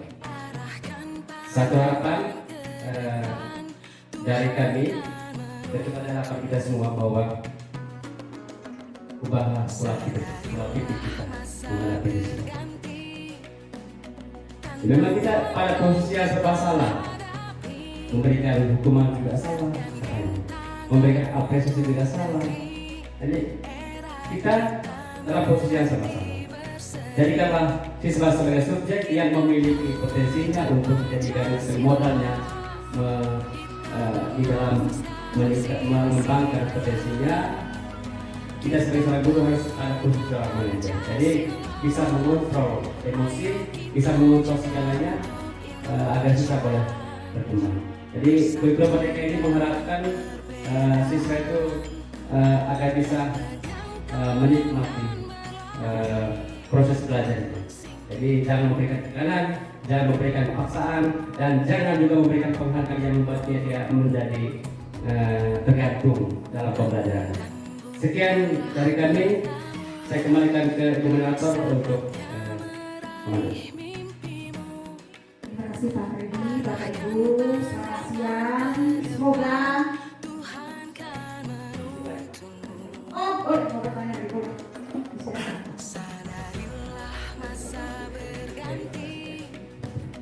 Baik, terima kasih banyak Freddy, Zaki. Saya juga memberikan apresiasi yang sangat luar biasa karena apa yang dipaparkan tadi itu tidak ada di dalam diri saya, juga sering juga melakukan hal yang seperti melanggar menentang dari apa yang sudah disampaikan oleh Pak Freddy dan Ibu Zaki. Tetapi saya ingin bertanya terkait dengan video tadi itu Pak Freddy. Ya, di video itu tadi si pemerannya itu yang tokoh itu tadi apa yang dilakukan oleh si siswa ini juga seringkali terjadi di dalam kelas kita, seringkali terjadi di dalam proses pembelajaran kita di SMA Negeri 1 Kabupaten. Jadi yang saya ingin tanyakan dengan Pak Freddy dan juga Mas Santi, hal apa yang perlu kita hadapi, apa yang kita lakukan untuk menghadapi siswa seperti ini gitu. Karena bisa saja siswa ini ketika kita membiarkan, maka dia akan melakukan hal yang sama terus. Tetapi bagaimana cara kita untuk menghadapi siswa seperti ini? Baik, terima kasih, saya kembali ke Pak Freddy. Terima kasih Pak Jadi. Jadi menekan kembali ya dengan siswa yang dalam video tadi ya. Jadi itu seringkali kita hadapi. Jadi dalam hal ini kalau kita ingin kembali merefleksikan diri tentang kebiasaan atau pengalaman yang sering kita hadapi berkaitan dengan siswa yang pernah bergondong, tentu saja kan seperti yang disampaikan tadi bahwa kita sudah menyepakati beberapa keyakinan. Misalnya di dalam kelas kelihatan oleh banyak teman-teman bahwa banyak yang gondong, kan guru juga mereka kan tidak boleh gondong. Bagaimana kalau misalkan ini kayak kelas kan merupakan kesepakatan bersama adik-adik, kita buat beberapa keyakinan kelas, keyakinan sekolah. Misalnya kamu tidak suka siswa yang banyak yang gondrong, bagaimana kalau misalnya dilarang bergondrong, aku gondrong, ya semangat Pak. Kalau itu salah satu keyakinan kelas yang perlu ditaati. Oleh karena itu, ketika berada pada siswa yang gondrong lagi sementara sudah ada keyakinan kelas bersama, kita tanyakan mengapa kembali menyampaikan dalam posisi kita sebagai pengontrol, sebagai orang manajer. Mengapa gondrong? Padahal kamu sudah tahu bahwa kita memiliki keyakinan kelas. Keyakinan kelas apa? Keyakinan dia. Cuma kira-kira kamu sudah melanggar peraturan rambutmu gondrong. Keyakinan kelas mana yang pernah kita seperti bersama? Oh iya ya, tidak boleh gondrong. Nah itu kan. Coba kira-kira menurut kamu apakah itu baik? Baik. Tapi karena sudah melanggar. Nah bagaimana mengatasi masalah kamu? Rambut saya harus dipotong. Artinya kita bukan menolak motivasinya dia untuk bisa memperbaiki kesalahannya. Bukanlah penghargaan yang diharapkan, bukan hal yang memang dalam pada prinsip bahwa dia ingin mendapatkan perhatian. Tetapi bagaimana kita bisa mengontrol siswa yang kita anggap sudah melanggar semua berbagai penyakit bersama. Terus kira dibahas terhadap ada tulisan sebagai menit untuk mengontrol dia, bisa memperbaiki kesalahannya. Dan selalunya dia ditangkap bahwa dia sedang melanggar, bahwa dia gondrong, sementara sudah keyakinan bersama bahwa tidak boleh gondrong. Saya pikir seperti itu. Memang apa ya? Kalau kita sering-sering mengharapkan memberikan dia, itu tidak boleh melakukan yang salah sih. Kalau orang kita setia, tapi kita berdua, tugas kita kan itu yang lakukan itu tugas kita. Apabila alasannya dia mempertahankan hal itu saja ada. Mungkin dari perhatian, itulah kebebasannya. Ini kalau kesenangan, kita dulu. Ada cewek yang barangkali ya, gitu lah. Yang jadi alasan dia. Atau mungkin alasan lain, ya, sekolah tidak terlalu ketat, ya kan? Gurunya tidak terlalu ketat. Saya pikir seperti itu jawaban dari kami. Jin? Bagaimana Bebas, ya. tadi? Bapak Ibu ada yang lain silakan. Baik.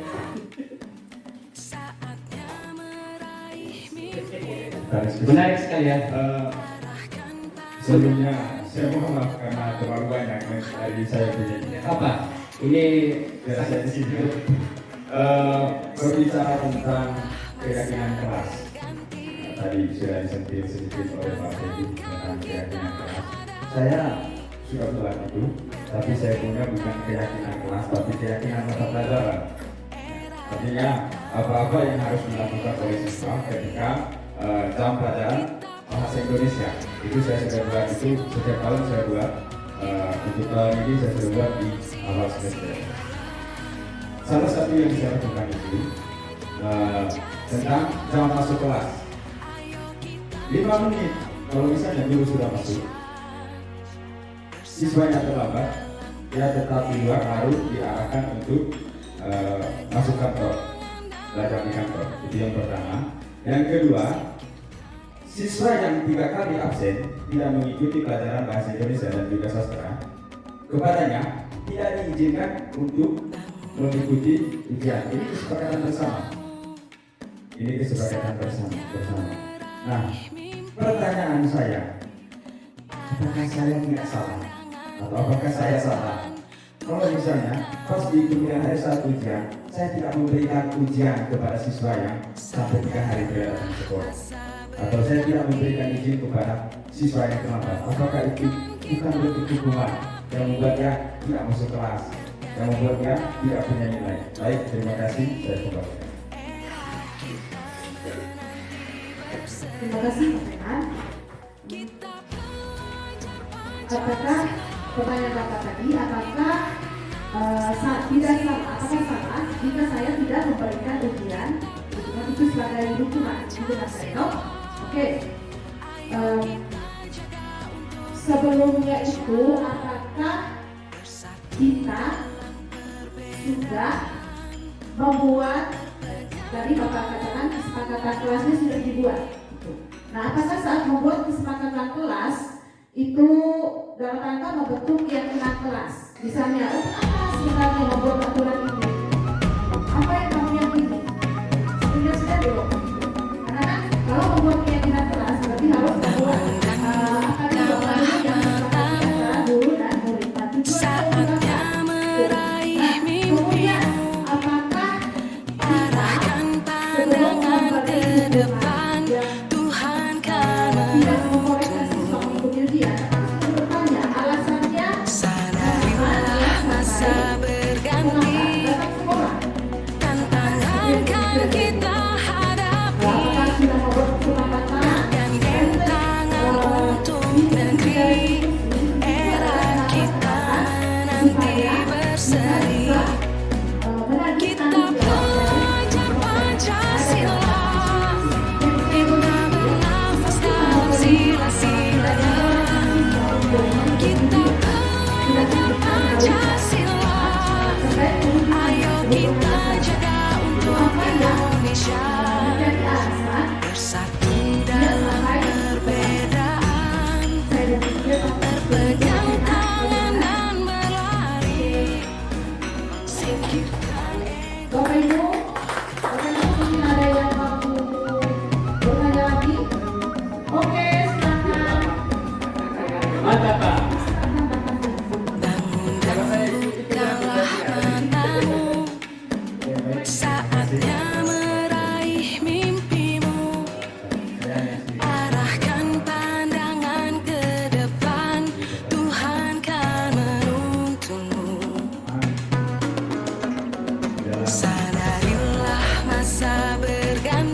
nanti kita juga akan berbicara dengan aturan baik nanti Bangun dan bukalah matamu, buat satu saatnya meraih mimpimu. ada suku Arahkan pandangan ke depan, Tuhan kan menuntunmu. Sadarilah masa berganti, tantangan kan kita hadapi. Bergandeng tangan untuk negeri, era kita menanti berseri. Kita pelajar Pancasila, kita bernafas dalam sila-silanya. Kita pelajar Pancasila, ayo kita jaga untuk Indonesia. Bersatu dalam perbedaan, berpegang tangan dan berlari. Singkirkan itu kan nanti dibagi empat. Jadi kalau ada tempatnya empat, X ini terus ada Y, ya. Nanti ada empat. bangun dan bukalah matamu, saatnya meraih mimpimu. Arahkan pandangan ke depan, Tuhan kan menuntunmu. Tapi X-nya Sadarilah masa berganti, tantangan kan kita hadapi. Bergandeng tangan untuk negeri, era kita menanti berseri. Kita pelajar Pancasila, kita bernafas dalam sila-silanya. Kita pelajar Pancasila, ayo kita jaga untuk Indonesia. Bersatu dalam perbedaan, berpegang tangan dan berlari. dia baik tetapi salah, dan ada juga buruk tetapi ya. Nah, kalau yang soal itu Bangun dan bukalah matamu, kepada saatnya meraih mimpimu. bukan mungkin di satu sisi Arahkan pandangan ke depan, Tuhan kan menuntunmu. bahwa pendekatan tidak kami, Sadarilah masa berganti, tapi tantangan kan kita hadapi. Bergandeng tangan untuk negeri, era kita menanti berseri. atau mungkin Kita pelajar Pancasila, kita bernafas dalam sila-silanya. Kita pelajar Pancasila, ayo kita jaga untuk Indonesia. Bersatu dalam perbedaan, berpegang tangan dan berlari. tidak bisa juga itu terserah kepada beliau apa yang nanti berbulu nanti bisa tapi kalau Dan bukalah matamu, kita memang saatnya meraih mimpimu. maaf yang Arahkan pandangan ke depan, Tuhan kan menuntunmu. Sadarilah masa berganti, tantangan kan kita hadapi. Bergandeng tangan untuk negeri, era kita menanti berseri. Kita pelajar Pancasila, kita bernafas dalam sila-silanya. Kita pelajar Pancasila, ayo kita jaga untuk Indonesia. Bersatu dalam perbedaan, berpegang tangan dan berlari. Atau belum, apakah itu benar atau salah, kita pasti akan selalu berdiri di mana yang kebaikan yang tertinggi dengan Bangun dan bukalah matamu, kebenarannya juga saatnya meraih mimpimu. Arahkan pandangan ke depan, Tuhan kan menuntun. Terima kasih Pak Didi. Tepuk tangan untuk Pak Didi. Sadarilah masa berganti, Menganalogikan tantangan kan kita hadapi. dengan sumber ikhlas sumber Gandeng tangan Saya pikir untuk seperti yang negeri, tadi disampaikan itu era kita menanti berseri. yang memang Kita pelajar Pancasila, kita bernafas dalam sila-silanya. Kita pelajar Pancasila, ayo kita jaga untuk Indonesia. Bersatu dalam perbedaan, pegang tangan dan Terima berlari.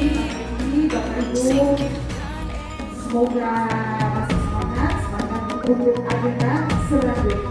Saya tidak perlu lagi berikan icebreaking atau pertanyaan apa, tetapi saya mau berikan satu tetapi saja. Saatnya meraih mimpimu, Ada dua orang bapak, arahkan pandangan ke depan, Tuhan kan menuntunmu. makan bakso. Ah, berapa? Sadarilah masa berganti, Berapa mangkuk? tantangan kan kita hadapi. Itu hanya Bergandeng tangan untuk negeri, terima kasih. era kita menanti berseri. Dan kami berdua, Pak Freddy, Kita pelajar Pancasila, semoga apa yang kita bernafas dalam sila-silanya. Kita pelajar Pancasila.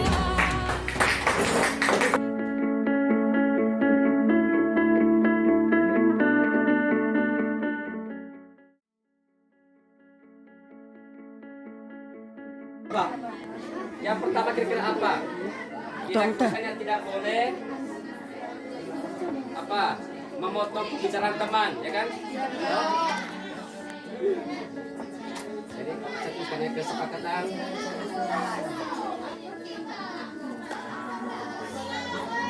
Kelas diskusi ya.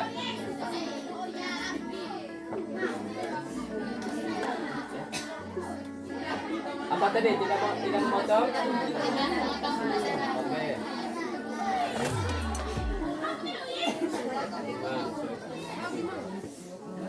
Nah, waktu diberikan 5 menit. Untuk setiap kelompok harus tepat 5 menit. Ya, kita sepakati. Setiap kelompok ini berapa menit yang diberikan menit ini? Kita sepakati. Berapa menit? 5 menit saja. Karena yang saya minta tadi dipotong-potong, jangan kita semua ya. Batu libat. Apalagi? Apalagi? Atas pertanyaan berapa? Setiap kelompok satu.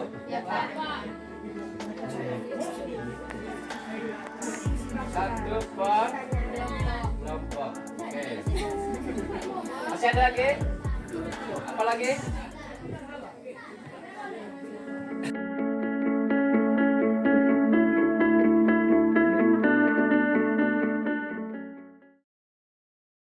Bagi Pak Freddy.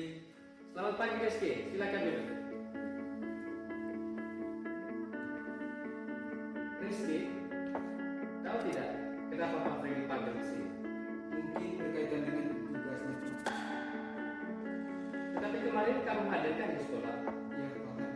Cuman saya tidak mengerjakan tugas dari Rizky, setiap orang itu pasti ada kesalahan. Ada kekurangan. Semua orang, termasuk guru. Pak Freddy pun pasti ada kesalahan. Tetapi setiap ada tindakan pasti ada alasannya sehingga tidak dilakukan. Dan kamu juga tidak melakukan tugas itu, tidak mengerjakan tugas. Dan kira-kira apa alasan kamu sehingga tidak mengerjakan itu? Saya kebetulan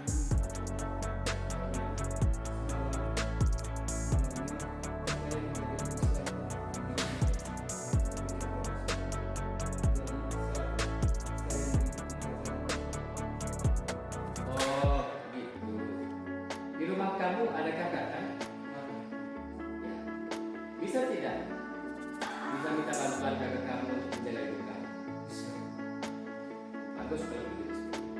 Sebab begini Rizky, kamu masih ingat kan dengan keyakinan kelas kita?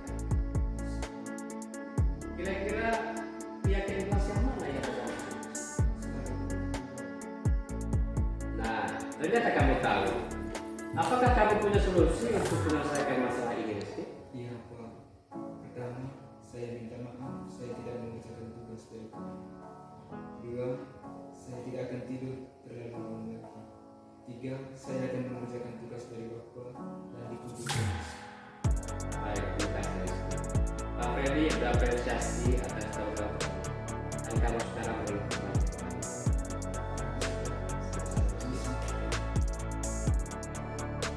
Silakan, silakan.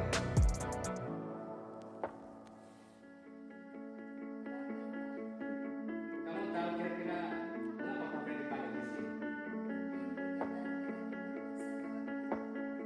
Tapi kamu tidak sudah membawa kan?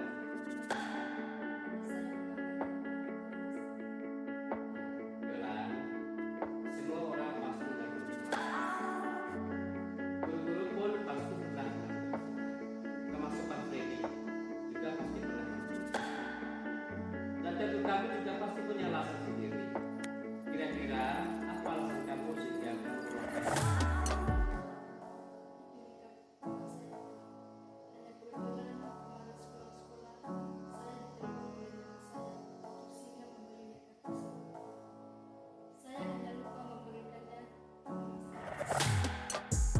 Oh, begini ya. Ternyata itu mereka mau kamu. Ternyata kamu lupa mereka. Bagus kalau begitu ya. Bagus kalau begitu. Tapi ini, kamu masih ingat kan dengan keyakinan kelas kita? Kira-kira menurut jumlah keyakinan kelas yang mana yang kamu maksud?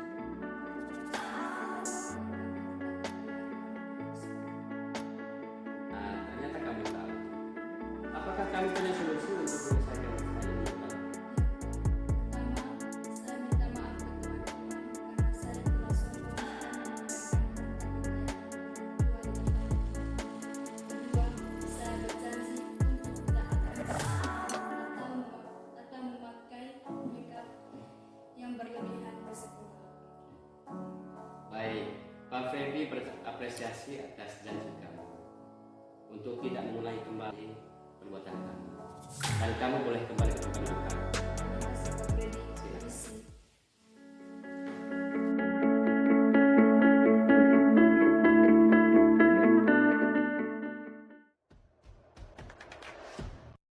Saya Ana, siswa kelas Pulumia SMA Negeri 1 Rahong Utara. Saya sangat suka diajar oleh Pak Freddy. Kami sangat antusias di kelas karena Pak Freddy mengajar dengan menyenangkan. Itu yang membuat kami sangat suka. Ice breaking di awal pelajaran memberikan kami semangat untuk belajar. Kami juga berlatih untuk mengungkapkan pikiran dan perasaan kami saat berdiskusi. Hal itu melatih kami untuk bernalar dan berlatih memberikan tanggapan atas pikiran teman-teman di kelas. Kami mengucapkan terima kasih kepada Pak Freddy karena sudah menciptakan suasana yang menyenangkan sekaligus menantang bagi saya dan teman-teman di kelas. Itulah testimoni saya terhadap pembelajaran yang dilakukan oleh guru kami Pak Freddy. Semoga Pak Freddy terus-menerus mengajar kami dengan hal yang menyenangkan ke depannya. Terima kasih. Selamat siang. Perkenalkan, nama saya Patrisno Asman, rekan guru dari Pak Freddy Rikus Ndondo. Selama saya mengamati pembelajaran yang dilakukan oleh Pak Freddy, banyak dampak positif dari prakarsa perubahan diri dengan budaya positif yang dilakukan oleh Pak Freddy. Hal yang dilakukan Pak Freddy telah memberikan manfaat yang sangat besar. Dampak baik yang saya perhatikan yaitu siswa sudah semakin tertib, disiplin, rajin, dan suka membantu satu sama yang lain. Saya juga melihat siswa sangat senang saat berada dalam kelas. Mereka sangat berantusias belajar saat Pak Freddy masuk kelas. Harapan saya semoga Pak Freddy mempertahankan terus hal semacam ini, jadi biar siswa semakin paham pentingnya budaya positif dalam mengembangkan dirinya sebagai bekal hidup di masa yang akan datang. Dan saya juga berharap agar visi yang menjadi impian bersama di sekolah dapat terwujud dengan baik dan sukses. Terima kasih untuk Pak Freddy.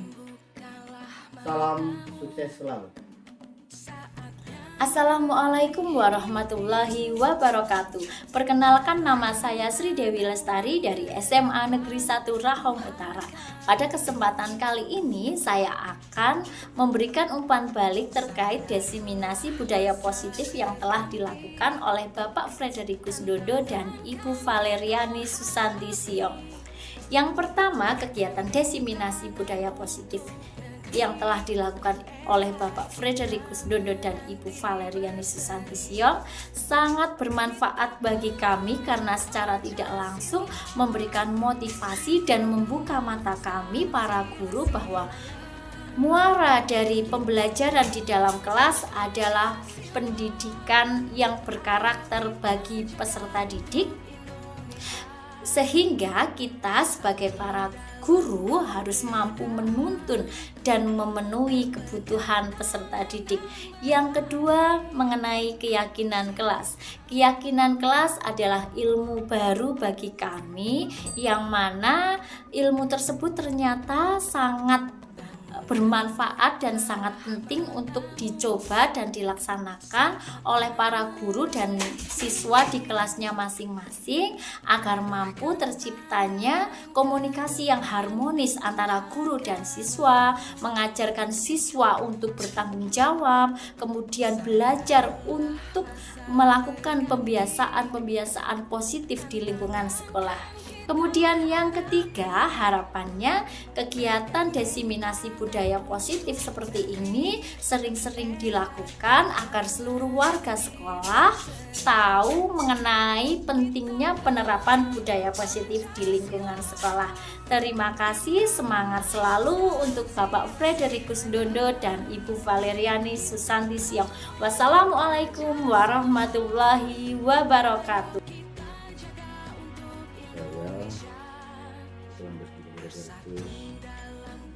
Kepala SMA Negeri 1 Rahong Utara Kabupaten Manggarai. Pada momen ini saya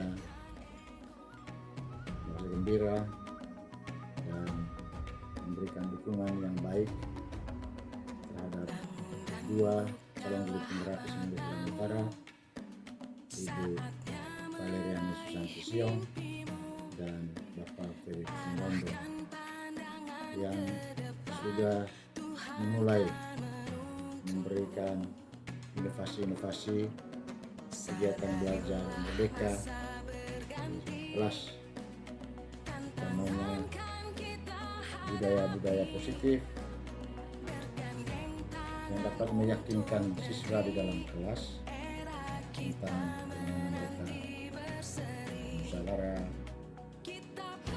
diskusi, mengatasi persoalan, lalu kerjasama dan juga kejujuran ketika mereka menghadapi persoalan, dan guru berperan sebagai pendamping untuk membangun komunikasi sehingga siswa bisa menyadari apa kekeliruan, apa kesalahan Dan oleh komunikasi yang dibangun oleh guru, mereka dapat menemukan juga solusi dari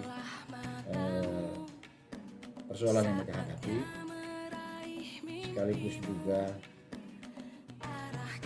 menjadi pembelajaran bagi mereka akan masalah yang dihadapi, baik itu di sekolah maupun juga di rumah maupun juga di lingkungan masyarakat. Guru juga demikian, diharapkan bahwa guru-guru di sekolah di SMA Negeri 1 Ranggung Utara ini dalam menghadapi perilaku siswa yang heterogen, yang beraneka ragam, yang bermacam-macam, tentu latar belakang persoalan yang juga bermacam-macam. Tugas guru adalah membangun komunikasi untuk bisa menemukan kira-kira apa yang bisa dilakukan. Dalam kaitan itu diharapkan supaya bisa menjalankan segitiga restitusi di sekolah, oleh guru, oleh murid, dan juga oleh orang tua atau juga oleh pimpinan yang ada di sekolah. Diharapkan bahwa di SMA Negeri 1 Ranggung Utara ini, ketika budaya-budaya positif seperti ini dijalankan oleh guru dan juga dikomunikasikan dengan baik bersama dengan siswa, maka lama-kelamaan budaya merdeka belajar di sekolah, di mana siswa merasa gembira, merasa senang, dan juga mereka bisa menentukan sendiri aktivitas sesuai dengan tuntutan kurikulum, tanpa ada tekanan, tanpa ada paksaan dari pihak sekolah, sehingga mereka bisa berinovasi untuk mengembangkan dirinya, mengembangkan potensinya, sehingga dia bisa berkembang menuju manusia yang bermanfaat, berguna secara intelektual dan juga sosial dan juga kepribadian. Ini harapan kami, dan kami mendukung kegiatan guru penggerak, calon guru penggerak dari Ibu Valeriani Susanti dan juga Bapak Frederick Dondo. Semoga kegiatan mereka ini dapat berkembang dan juga bisa ditularkan kepada Bapak Ibu guru lain yang belum berkesempatan mengikuti program ini. Terima kasih.